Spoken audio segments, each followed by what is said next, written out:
everyone. Good evening and welcome. I'm Li-Anne Wright. I'll be tonight's moderator on behalf of Sinister Wisdom, which is a multicultural lesbian literary and arts journal that for nearly 50 years has celebrated the breadth of lesbian, queer, trans, and gender expansive creativity.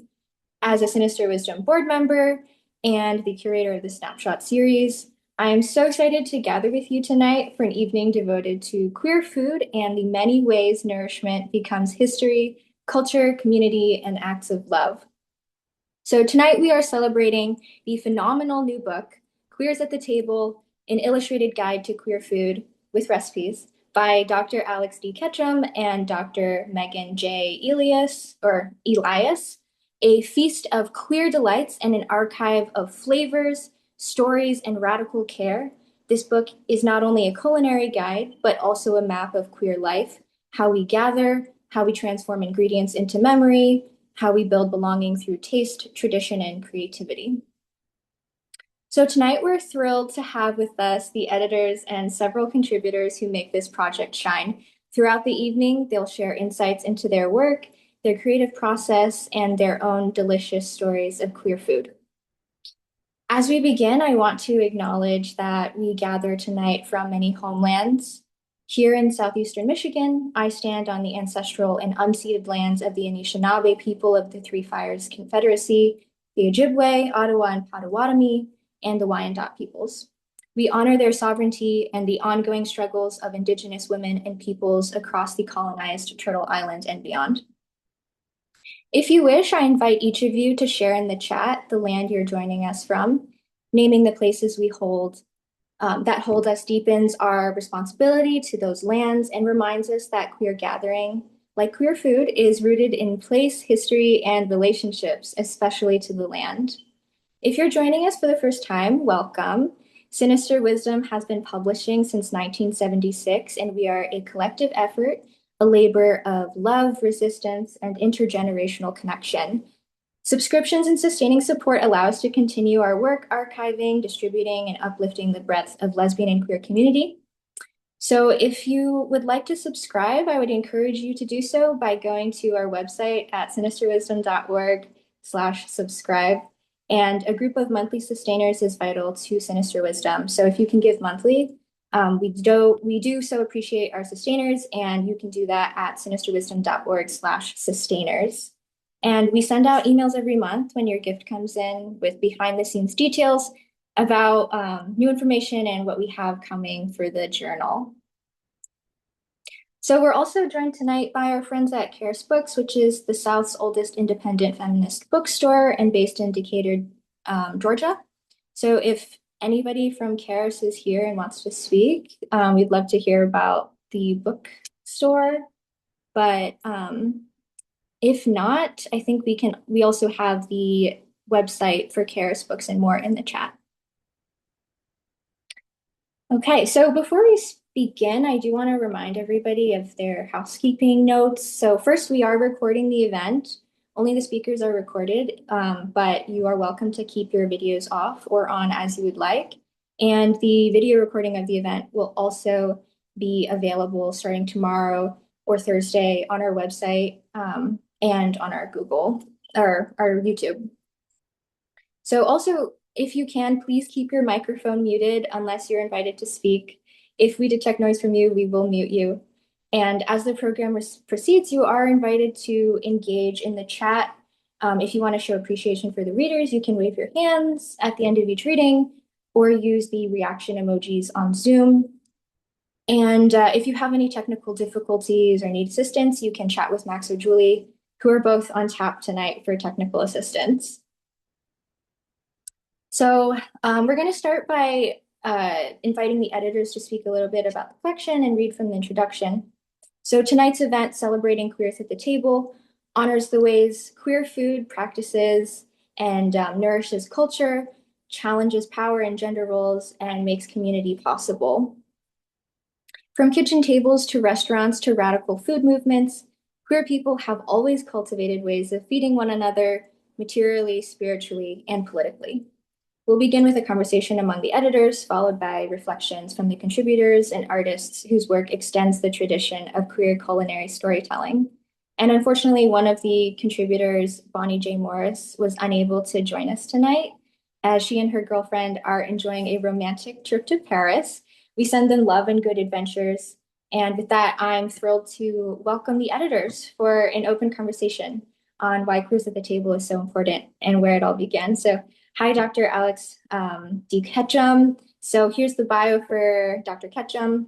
We're honored to begin with a scholar whose work beautifully weaves food, feminism, and community care. She invites us to think about how gathering, organizing, and sharing knowledge can be both radical and nourishing. Dr. Alex Ketchum, pronouns she, her, is an associate professor at McGill University's Institute for Gender, Sexuality, and Feminist Studies, an elected member of the Royal Society of Canada, College of New Scholars, and director of the Just Feminist Tech and Scholarship Lab.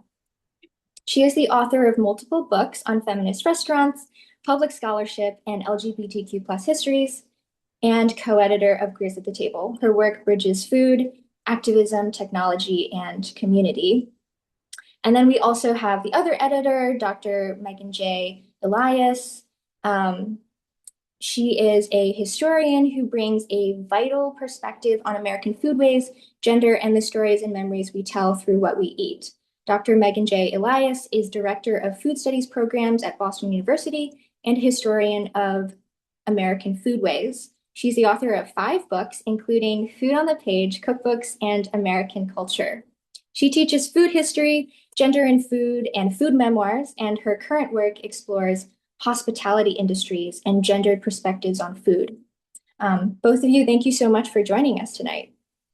Thanks so much for having us. It's really exciting to be here and a huge fan of this series, so thank you. Yeah, it's such a delight to be here with everybody. So should I read?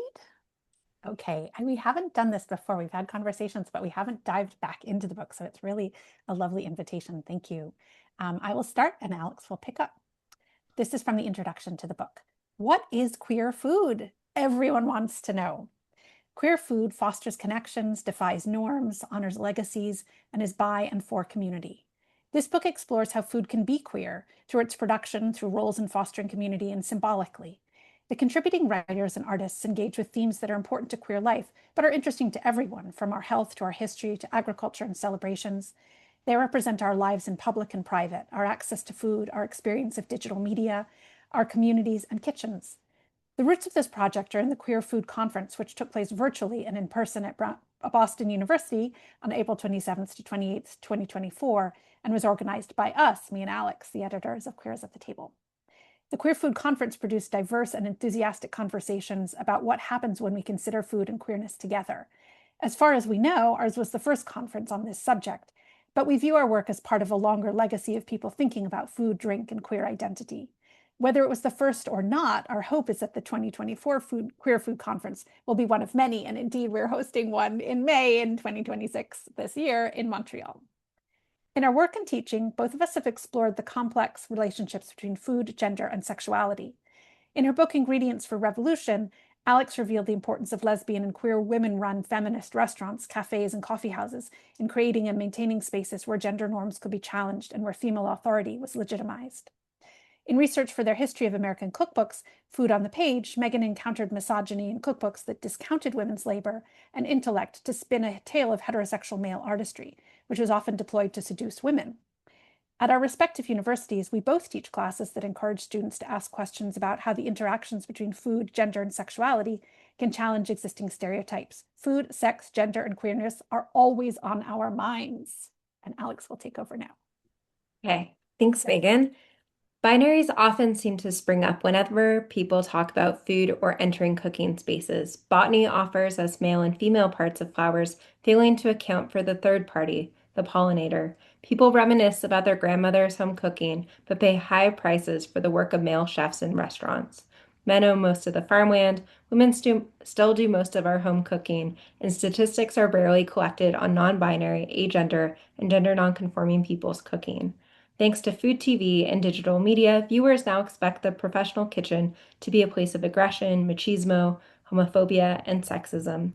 Whereas home cooking is supposed to express the love of a mother, professional cooking supposedly expresses the power of the male chef.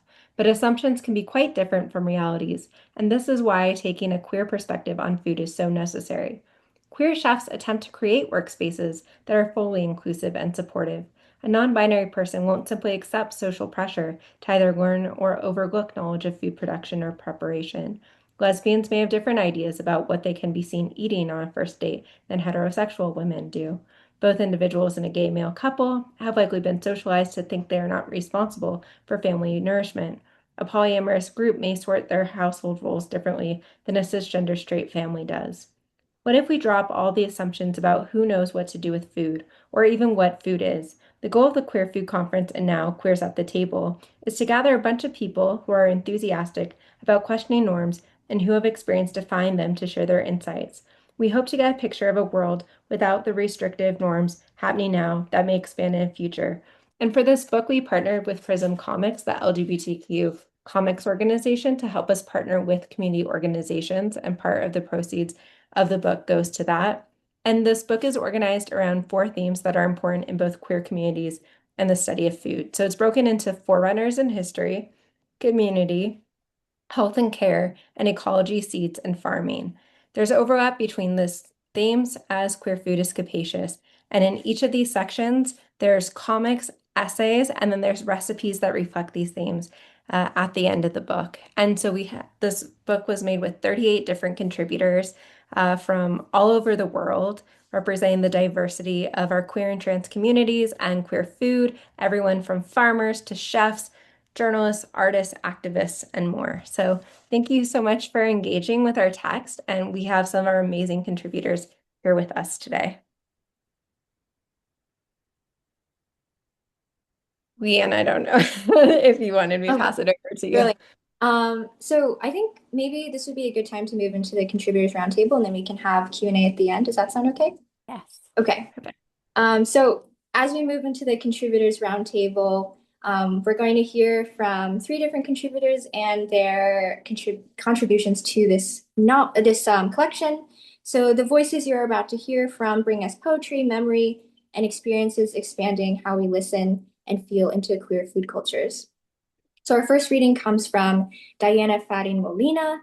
She is a PhD candidate in literatures and English at Rutgers University. Her research lies at the intersection of African American literature, critical food and eating studies, and anti-colonial thought. Drawing from Black feminist traditions, her dissertation entitled The Poetics of Eating explores how African American women writers have used food as a form of experimentation, political action, and imaginative possibility. So, Diana, take it away. Thank you. Thank you so much for that introduction, Li-Anne. And thank you to all of the organizers and facilitators who made this event happen today. So in my piece, I wrote about the Black lesbian poet Audre Lorde's childhood memory of a margarine packet that she uses to illustrate her idea of the erotic. She thinks of the erotic as a kind of power, as a form of non-rational knowledge that ignites deep satisfaction and joy. Yes, Lorde is talking about sexuality, but at the same time, her idea of sexuality is much more capacious and active and world building than how we usually think of it. The erotic is about realizing a genuine, a vulnerable, and even spiritual knowledge of the self. And it's this knowledge of self that we then use to shape all of the relationships that that self has with others and with the world. The erotic helps us think about queer food because it reveals the possibility and the necessity of cultivating real, fulfilling, intimate connections to all of the things that we do and create.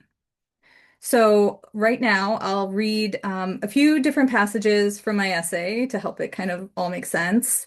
But I'll begin with Lorde's anecdote of the butter, which is so intoxicating. I've been thinking about this my entire graduate school career. So I humbly request that you all listen to Lorde's prose here as if it were one of her poems. Okay. In a brief recollection of her family's World War II rations, Lord uses the ordinary yet scintillating metaphor of a margarine packet to describe the cultivation and sharing of the erotic's power. She writes, during World War II, we bought sealed plastic packets of white, uncolored margarine with a tiny, intense pellet of yellow coloring perched like a topaz just inside the clear skin of the bag. We would leave the margarine out for a while to soften, and then we would pinch the little pellet to break it inside the bag, releasing the rich yellowness into the soft, pale mass of margarine. Then, taking it carefully between our fingers, we would knead it gently back and forth, over and over, until the color had spread throughout the whole pound bag of margarine, thoroughly coloring it. I find the erotic such a kernel within myself. When released from its intense and constrained pellet, it flows through and colors my life with a kind of energy that heightens and sensitizes and strengthens all of my experience. Lord's anecdote is a recipe for readers to access the erotic within themselves. Her kneading metaphor exhibits the balance of softness and force with which erotic power moves. The image of Lord kneading her own erotic kernel suggests that she is both kneader and kneaded. She also uses the plural possessive pronoun our in our fingers to indicate that she kneads the margarine with others. Kneading the erotic thus entails a collective reciprocal that presses, spreads, and folds vulnerable ingredients into new combinations. Erotic power must be shared to be realized because communicating and bonding through our vulnerabilities catalyzes the erotic's critical lens. Lord wants to show us that when we compound our vulnerabilities, they build coalitions. They transform into claims of agency.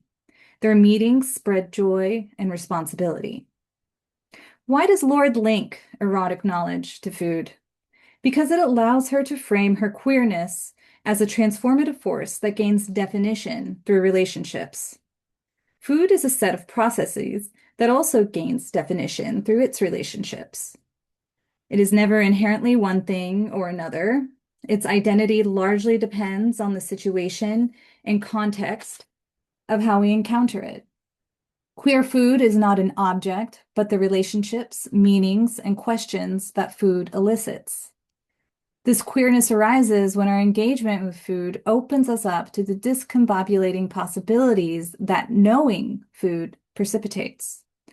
It drives us to consider deeply the ideas and activities that conjure satisfaction. Like the joy of a potluck, queer food leads us to reflect on the transformative effects of this satisfaction when shared. Making use of the erotic requires our willingness to be transformed by inner truths, that our own selves and the selves of others. Its power orients us to respect our deepest satisfactions and to expect that the world does the same. As a practice, the erotic summons an approach to queerly living and hoping in and against the violence of the normative world. Follow Lord's recipe, reach for the erotic, knead the self with others so that together we can cook up the power to transform the world. Kneading only draws out what sits dormant, waiting for recognition.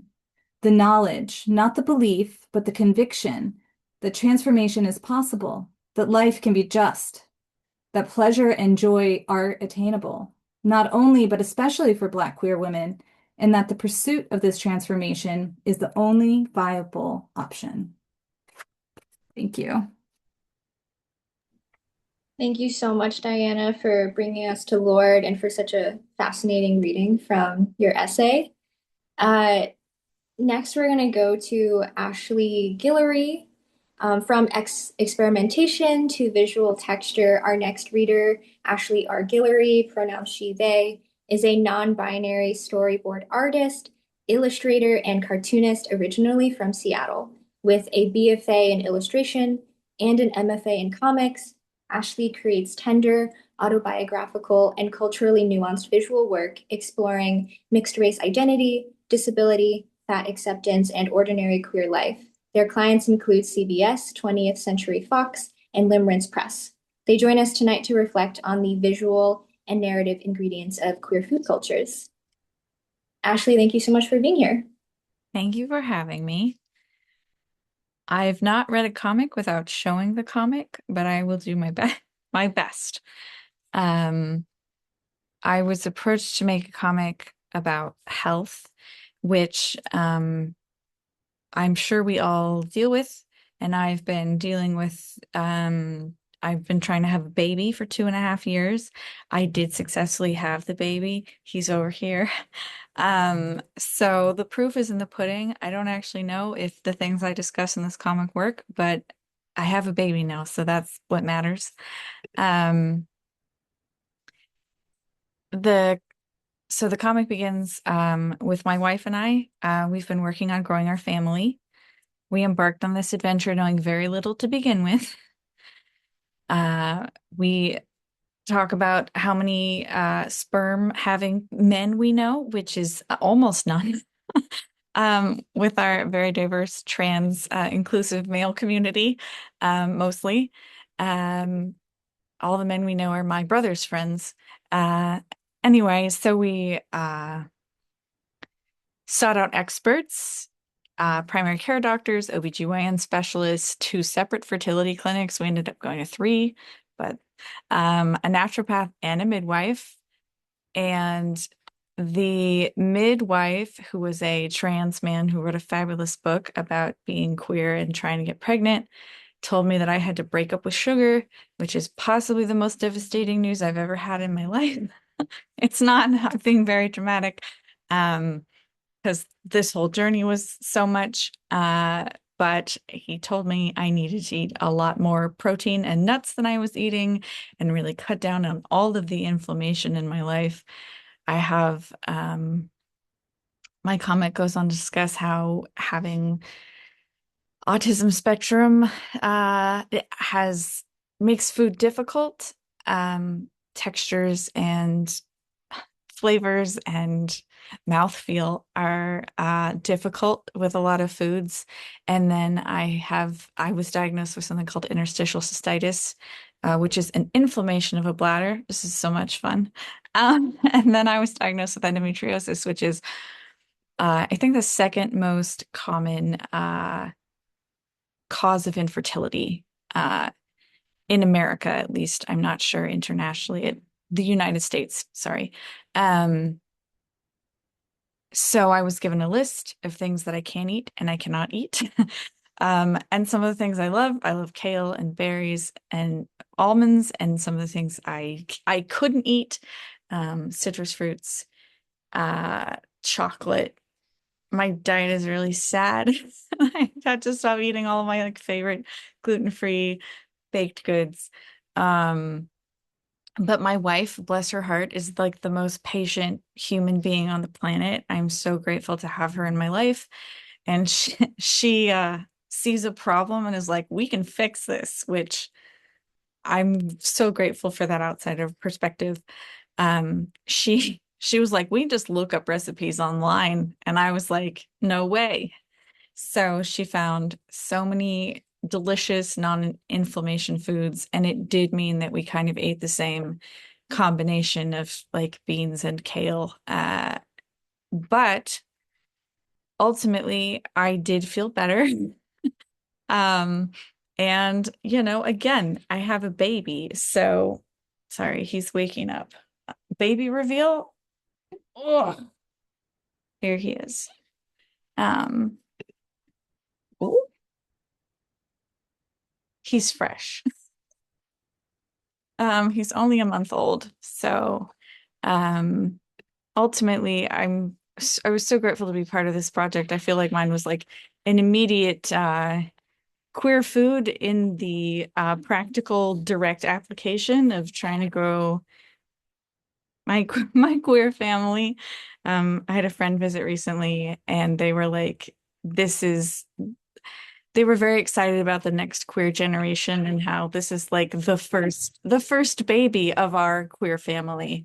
And I'm so excited to see where it goes and to raise him in a queer community with queer food.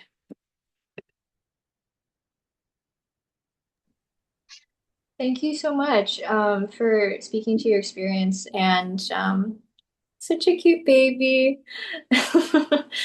And yeah, I really appreciated how in your comic you turned something that was kind of like could have been a really restrictive and bad experience into like reframing it as a way to accept love in a way in your life. So I appreciate that about your comic a lot. So to close out our readings, we are going to welcome Marie Louise Friedland, whose work centers access, labor, and where power, intimacy, and care are constantly negotiated. Marie Louise, pronounced she, her, is a sommelier and thesis writer in Boston University's gastronomy program with deep experience across restaurants in Austin, San Francisco, Paris, and Houston. Her work centers the relationships between customers and professionals in the beverage industry and the barriers faced by women, LGBTQ+, and BIPOC communities. She brings a perspective that blends hospitality, accessibility, and queer presence within the service world. So thank you so much for being here. Thank you so much for having me. It's been really wonderful to meet some of the contributors. I would say in person, but via the internet in person. I am now in New Orleans, so that has also been an incredible look into adding a layer of intersectionality of Southern foodways and with queer foodways. So that's been very exciting. Um, I grew up in my grandparents' restaurant in San Antonio, Texas, and when approached about this project, I knew that it was going to be something that dealt with my family because they were trailblazers in the culinary sense in San Antonio, but I also think about how they viewed feeding people. They were considered sort of the haute cuisine of San Antonio, yet they never turned anyone away. They fed everyone that came through the door. And I just think that that was such a radical act of kindness and community. And that was sort of put upon me at a very young age. And I got to learn what it really meant to care for your community and to feed people without judgment. And I think that that's quite a rare thing in the world of fine dining. So it was really beautiful. And I think there's also in the world of fine dining and hospitality quite a distinct sort of gender performance that happens, and especially in the world of wine. But I knew that this recipe was going to be from my mom. My mom has been a chef for most of her life and came up through my grandparents' restaurant, her parents' restaurant. Um, and opened her own and has always sort of not to, I don't want to speak poorly of her, but I think she negotiated a lot of what it meant to cook in a very male gendered space. And I think she struggled with that, even though that was never placed upon her by my grandfather. So, very interesting dynamic to look at, just this like openness, yet this like societal pressure to perform gender in restaurants. And what I also think is very interesting is that my grandfather learned how to cook from his grandmother and his great grandmother, and then and then he taught my mother, and my mother taught me. So besides my grandfather, it was an incredibly female-oriented, like familial culinary lineage. And I think that that's really special because it never bothered my grandfather. Like I think he didn't even think about it that way. He just knew that you you feed people you love, you pass on recipes to people you love. And actually today is his birthday or was his birthday. So very special, special moment. So I was asked to contribute a recipe. Um, I contributed paella a la Annabelle Ardide, which is my mother's name. And I'm just going to read the little beginning of the recipe, the excerpt. Paella to me has always been a queer dish. It is a mix of cultures, people, peoples, flavors, and ingredients that doesn't make sense on paper, but totally makes sense on your palate. It accepts all of the identities of the ingredients in it. As with many dishes we love, paella started as a peasant dish. The rice served as a foundation for whatever the workers could find around them or whatever they could afford that week. The laborious process of cooking the paella elevated these humble ingredients to the level of culinary legend. Again, to me, paella is not only a queer dish, it works hard to queer the culinary understanding of what is considered haute cuisine. This particular recipe comes from my mother, who was a trailblazer for inclusion in the fine dining space in San Antonio, Texas.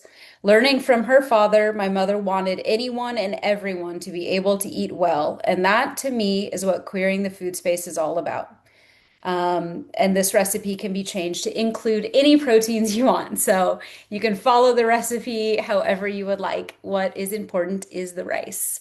Um, but yeah, just a wonderful homage, I think, to many things. I think culinary sort of recipe, what's it like giving familial culinary recipes down to each other and regardless of gender. And also the idea that this dish reminds me a lot of ratatouille in the way that it has become this like culinary beacon when in actuality it is just about feeding your community.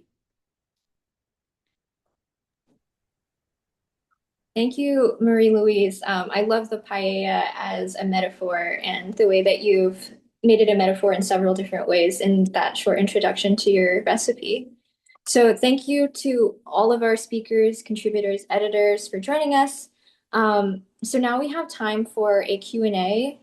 And so feel free to pop your questions into the chat and I'll just read them out. So we have one question from Mel, who writes, I want to ask a question about food as memory and ritual. When you gather with your queer family or chosen kin, what foods show up as acts of celebration? Are there dishes you find yourself returning to across time? For me, black-eyed peas at the New Year and fish or shellfish anytime carry an ancestral resonance for me. So anybody feel free to jump in.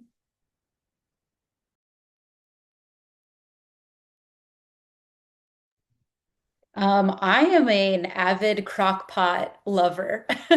I always find myself cooking something in a crock pot for my, chosen kin. I think it's comforting and it's easy and I could let it hang out and the smell fills my apartment all day long and it's very easy to share, which is huge.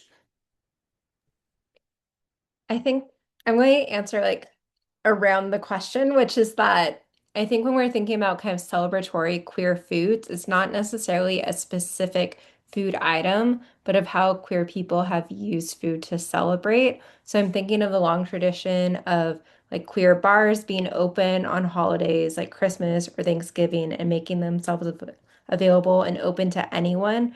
And sometimes it's a potluck, or sometimes it's offering food to folks who have nowhere else to go and can't afford a meal, and that there's this aspect of sharing, and it's the act of sharing the food that makes it queer and makes it celebratory.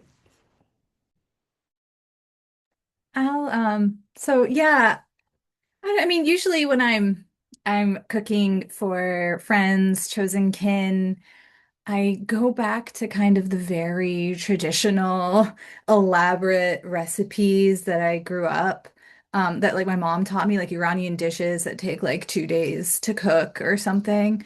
Um, and like I think they're even more special. Like my friend every year would have a friendsgiving, and people typically bring a like smaller kind of, contribution.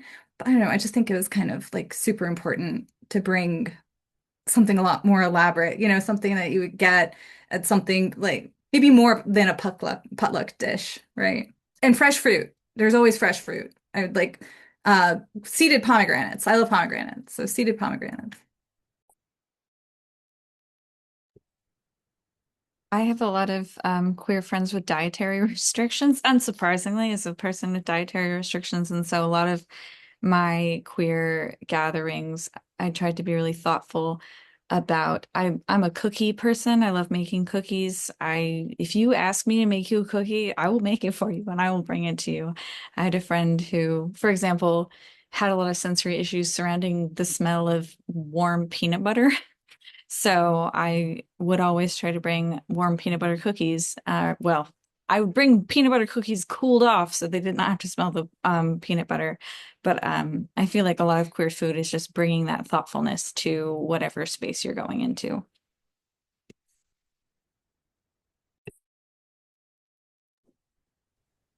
One question that I was personally thinking about as I was reading the collection was I noticed that, with any anthology, there's sort of a word limit or a page limit. And so I wanted to ask if there was something that you couldn't include in your contribution that you really wanted people to know.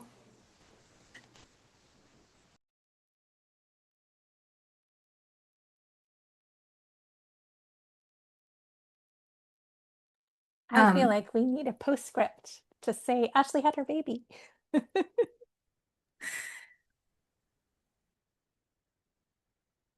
it is actually amazing, Ashley, to see your baby. And actually, I think I also saw, was that Sid walk across? Yes, that okay. I don't know. That just that kind of really Yes. crystallized a really awesome moment. I was like, I've read this and I had read it months ago, but now I see it. They're So one they're thing I all would have liked to add, oh, I'm sorry. Sorry, I was just saying they're all here. It's been they're good nannies. They're nanny cats to our baby. They like to check in if he's crying. So, yes. Love that. The only thing I would have liked to include, of course, like all this writing comes from bigger writing, so it's hard to kind of pick and choose. But the essay I wrote about, Lord's essay I wrote about uses of the erotic, I can't really separate from poetry as a luxury. So if anyone is reading that, like they have, and so I use ideas from one to kind of interpret the writing that I had there. So I would have incorporated more from the other essay if I could have. And I guess I'll just add too for the anthology. So, like, as we said, it came out of the conference. And so a lot of the essays themselves were like reduced versions of people's like conference presentations. So, like, while it's in a different form, I like a lot of them kind of covered most of the ideas that folks presented, with some exceptions like around HIV, AIDS, and food. There were some folks that like we helped bring them together so that they created like one cohesive essay as a group. Yeah.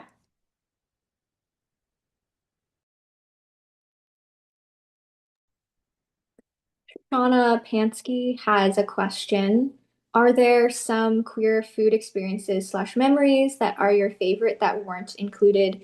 In what ways have those experiences brought you closer to your queer families? Yeah, with that, we really there wasn't anything we had to cut out from when we started to think about the book. It would have been wonderful to have the entire conference sort of like, as in itself as a comic in the book. So um there's some elements that were left out in some ways because they couldn't be put on the page in the same way. So there were experiences with the non-binary botanist, where we were sort of standing in a circle with seeds in our hands, and that just could not be put into text form. So I think the experiential, as usual, sort of gets left out of text, but mostly the comics have helped to make up for that. So the comics are so essential to this book because they're happenings, as close as we can get to really being in the kitchen with people. So that I think that's really what's left out, but that's, almost an invitation to, the recipes are an invitation to go and get in the kitchen and make things happen for yourself. And I think to add on that, so like, there's like basically 30 different components of the book. There's like the 10 essays, the 10 recipes, the 10 comics, and the recipes are illustrated by the cartoonist. And we don't see this book as like being everything that needs to be said about queer food. We see this as a starting point. So while we follow from like seed through like the development of plants and farming, and we go through different life cycles, and there's, from birth to loss and death and lots of different experiences and transformation. And it is an international group of contributors. Like we see this as like an invitation for people to write a lot more.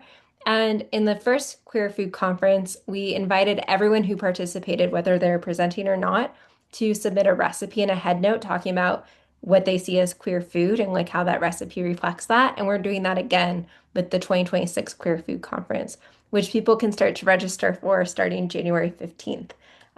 Just to put that out there, it's a hybrid conference. So if also people that are like in this chat, in this event, want to like share their own thoughts, if you participate in the conference, you can also contribute to the cookbook that we make available to everyone.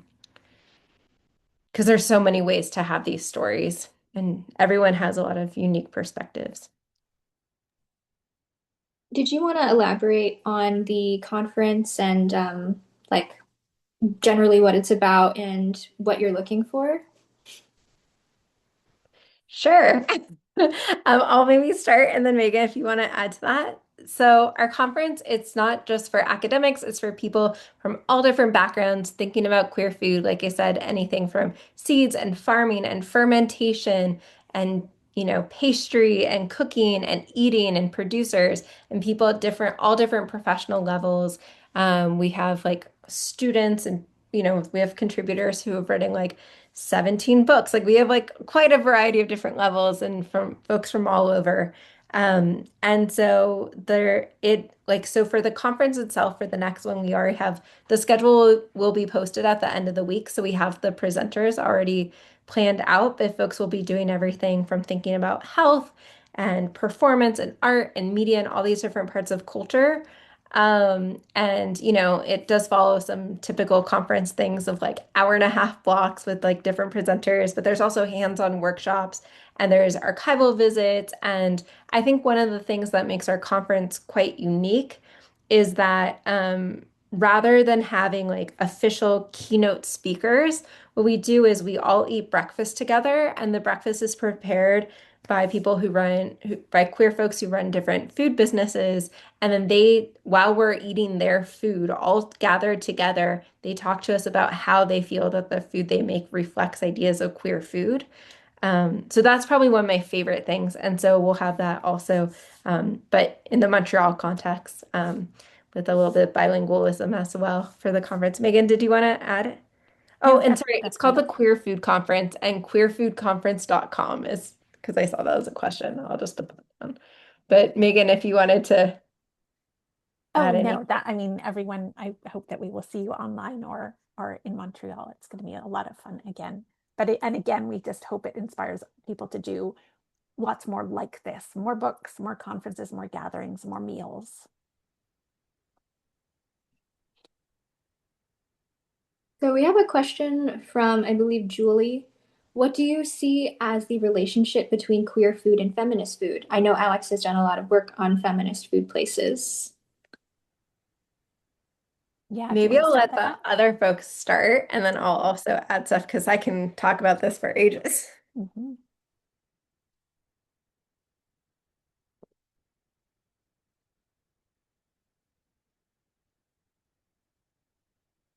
I would say that for me, queer food is feminist food because it's challenging expectations and it's challenging gender norms. So anything that asks, does your anatomy determine your job in the kitchen, right? That helps. I think it helps to free up ideas about what people can do and what they have to do.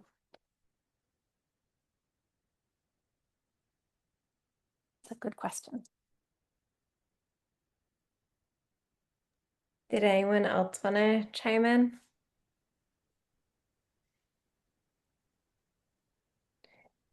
Okay, I guess I'll say so when I was writing about the history of feminist restaurants, a lot of them were run by lesbians and women who some of them now today identify as queer, but we could maybe put under a large umbrella. So lesbians, bisexual, queer women, women who weren't putting on a label.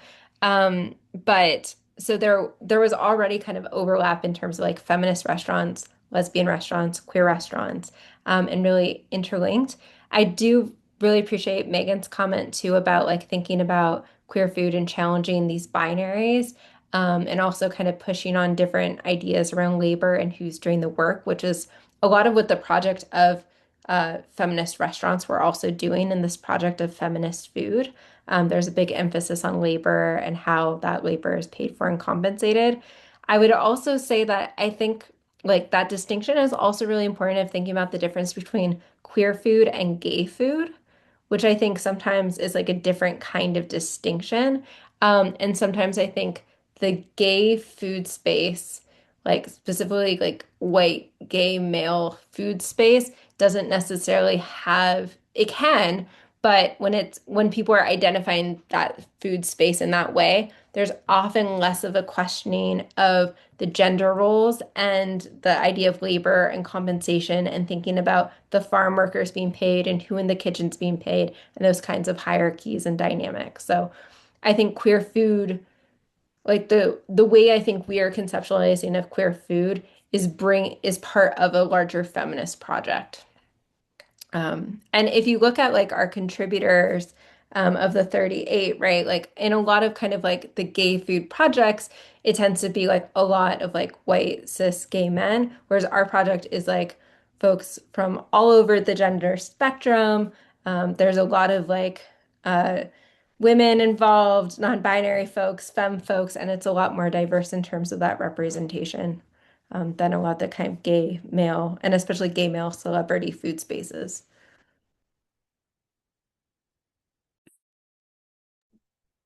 This question also made me think about Marie Louise's discussion of inclusion in the fine dining space. And I suppose, like, I was wondering if Marie Louise, you wanted to say anything else about that.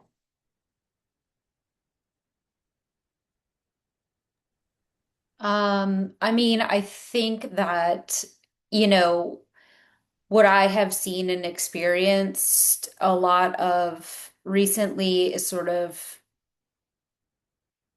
a lot of tokenization, like putting forth specific people that satisfy certain quotas enough to kind of make everyone in the media comfortable with the representation. I think that that's quite rampant in the fine dining space, especially with things like the James Beard Awards or, World's 50 Best or things like that. I think that it is interesting, sort of, again, like what we are prioritizing. And for me, queer food sort of wants to even question those sort of like awards or the sort of like media attention lavished on specific people in specific groups. And so I think that it feels just a little bit more inquisitive, a little bit more like a pushback. Like queer food is a little bit more about getting to the truth or sort of like putting in practice what we are actually saying instead of looking for media attention and a pat on the back of sort of being like, you did it, you know? I think a lot about sort of Dominique Crenn being like, why am I the first female? Like, why am I getting so much media attention about being the first female chef in North America with 3 Michelin stars? Why can't I just be a chef with 3 Michelin stars? So I think that's like it sticks in my mind. Again, it's like they want to look at the binary of gender as like how to frame success in progression, in like progress, making progress in that field, or it's like the Court of Master Sommeliers is like, oh, but we put a, white woman in charge, so we can't be bad anymore. It's like that sort of thing where it's like we're still operating very much in a binary. Whereas if we're like queering the wine space, it would none of that kind of would be talked about in that way, in my opinion. I think a way too to loop in Diana and Ashley into this question is like thinking through two things. One, the feminist ethics of care, which Ashley, your work is like definitely putting into the work, and how queer food is really thinking about care, right? That I think that's a theme that runs through a lot of the essays and comics and recipes. But also thinking about like queerness and sexuality and the erotic and pleasure.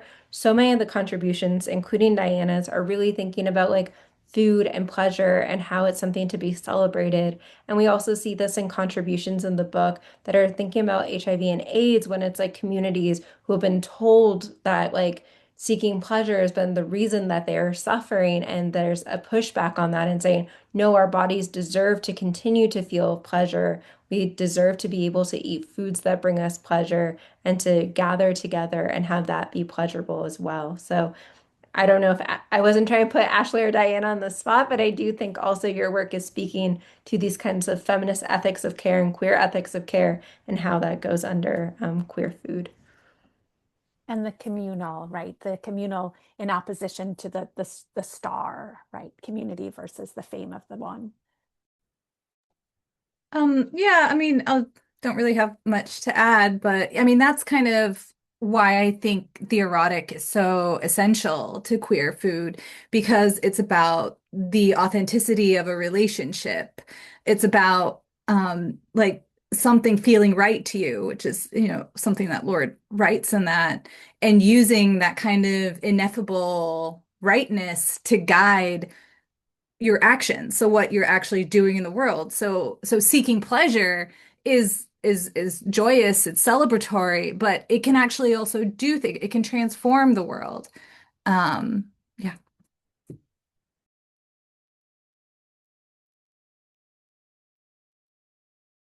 If I could add just one more thing, I think Marie Louise, it also kind of goes back to your point about the James Beard, like why this other Michelin star. It kind of because it's a question of labor, right? Like she's offering us a theory of unalienated labor that like work doesn't have to be only just it doesn't have to be work. Like work can be pleasure and it can be functional and you know useful in everyday ways. Yeah, I think about the lovely work that Ashley's partner did in figuring all that stuff out, right? To find you something that would be good for you, but also tasty and, all of putting all of that work together. Yes, thank you for including me. I Having a baby really fries your brain. I'm so sorry. Um, I feel like funnily enough, I know that feminism is all inclusive, but it also feels like exclusive, like who we're not inviting to our table and how um like my brother features in the comic and he's a lot. No, I love him dearly. He's a doctor.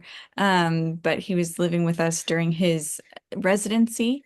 And we were taking care of him. And so it's more care work. It's more like knowing that he's eating well so he can help the community. He works with the Puyallup tribe up here. And so it's um it's comforting to know and to bring like all of your labor as a assigned female at birth person to try to forward in like small ways into the community. Like I can't be a doctor, but I can help my brother doctor better for the community. So Thank you so much for that last question. I love this idea of using pleasure as a way to gain knowledge, outside of just, like cognitive, like enlightenment thinking about purely reason. And so I think that really is a way to tie food and pleasure and knowledge together. And yeah, I think we're out of time for questions, but thank you so much to everybody here, the speakers, the contributors, editors, and everybody in the audience. So queer food at the table, queers at the table and queer food remind us that queer life is sustained not only by ideas, but also by flavors, rituals, and acts of nourishment, small and large. Also, special thank you to Mel Oliver for writing the script and Max for being our tech maven for tonight. and also to Karis Books and More and our monthly sustainers and donors. So this year is a special year for Sinister Wisdom because we are celebrating our 50th anniversary. So we invite you to share tonight's events, subscribe, and join our community in whatever way that feels right to you. So the video for today is also going to be available on our website and our YouTube tomorrow or Thursday. And we also have a few events coming up. The first is the issue launch of Sinister Wisdom 139 Mad Dykes, which will be on Tuesday, January 20th at 7 p.m. And then we also have a tribute to Doris Davenport with Brianna Simone Jones on Thursday, January 29th, also at 7. And then finally, our book club meets again on Sunday, February 8th at 4 p.m. And they'll be discussing Parable of the Sower by Octavia Butler, and Eva Johnson will be leading that. So we look forward to seeing you there. And as always, you can keep up with the events on sinisterwisdom.org/events. So this season, we are going to have a different dance song for each event that we're doing, continuing our tradition of dancing at the end of our events. So tonight we are going to dance to Boot by Tamir Kali, or Tamar Kali. I'm not sure how to pronounce that, but Max, start the music. Thank you so much for being here. Her hair is short, her legs are brown, her lips are full, her head hangs down, her eyes are blue, her ass is round, her breath are sweet, and she wears a crown. She is sweet tasting, whose juice is bitter tears. She is love's worn out, tattered and torn you well. Twist the virgin round your dirty little finger, let it go, let the memory linger. Twist the virgin round your dirty little finger, let it go, let the memory linger.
Thank you all so much. See you in 2 weeks.